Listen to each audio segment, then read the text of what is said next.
Mandela as well. That's not the question he asked, though. No, can I just make this clear? Because I know what you're all saying.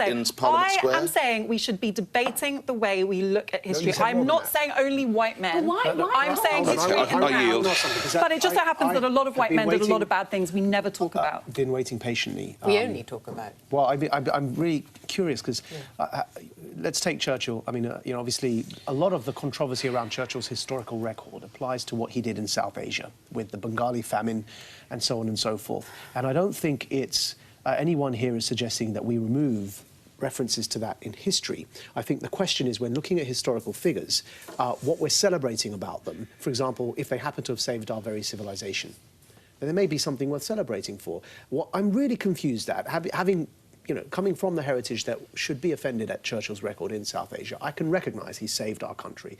What I'm really confused at is when we spoke about Winnie Mandela, and I raised the issue of the fact that she was a fan of necklacing, a fan of burning, just explain what necklacing is. Burning people to death on the mere accusation that they were collaborators in the shanty towns in South Africa. You were very happy to not only argue in her defence, but write a column defending her legacy as somebody that fought apartheid. So shall I explain? You've explained it before, so allow me to. I know, but allow me to tell you where I have a problem with your explanation, because that'll be more concise. You can respond to it. You talked about power structures and how you're about tearing down power. I'm not about tearing down power. I'm about correcting the record. I'm about rebalancing the narrative. But actually, in South Africa, Winnie Mandela had all the power, and those people she burnt to death had no power and no defence. When she was arrested and held in solitary isolation by the apartheid authorities. How was she? We haven't got time to debate Winnie Mandela. I'm talking about the fact that she was burning people to death. They had no power. That, and actually the victims who she's alleged to... We're getting off topic. Just before we move on, let's just hear a clip, because this is exactly what we're talking about, and then, Carol, you will come in. OK. This is from a documentary I've made on this very subject, which is going out on Channel 4 next week. This is probably the place where you can best see how Britain thinks about its military history of the last 200 years. It's the great, glorious imperial history. What is interesting, I think, is how unquestioning it is. It's just, we won, here's the monument, good for us. There's no mention of the victims on the other side, and there's no thought of who caused all this. That is not some loony lefty, that's Neil McGregor.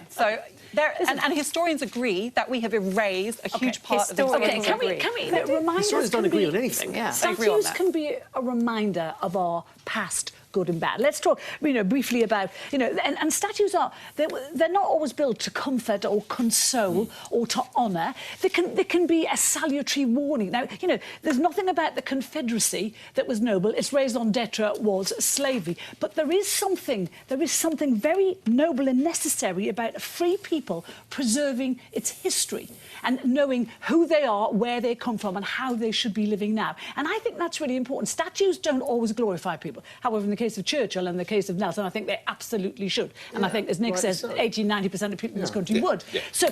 But I think some of the Confederate statues... Can I just read you a quote from Oliver Wendell Holmes Jr., who said in 1884, he said, "I believe from the bottom of my heart that our memorial halls, statues, tablets, tattered flags are worth more to our young people by way of chastening and inspiration than the monuments of another 100 years of peaceful life could ever be."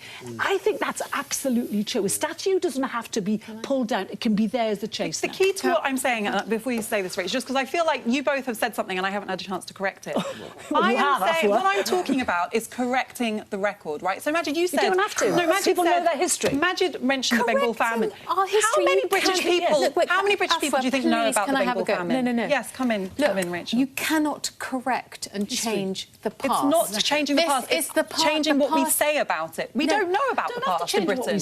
We don't know about the past. Afua, the point is that this is where we are. This is how we have got to the point we are. We can't go back and delete and correct according to today's norms and today's morals and today's thinking. Teach it in the school. That is the opposite of what I'm saying, though. No, you're not. You're saying that we have to make the past appropriate to the present. That is the opposite of what I'm saying. Do that. The absolute opposite. Yes, you are, because you're saying we must question the fact that we're putting on a pedestal the men that we now find reprehensible. And the reason for questioning it is is because we're looking at their past. Now, listen, but if we talk about Churchill, can I we talk about him winning the war and saving us from the Nazis, and we talk. Just let me finish, because you've got a documentary going.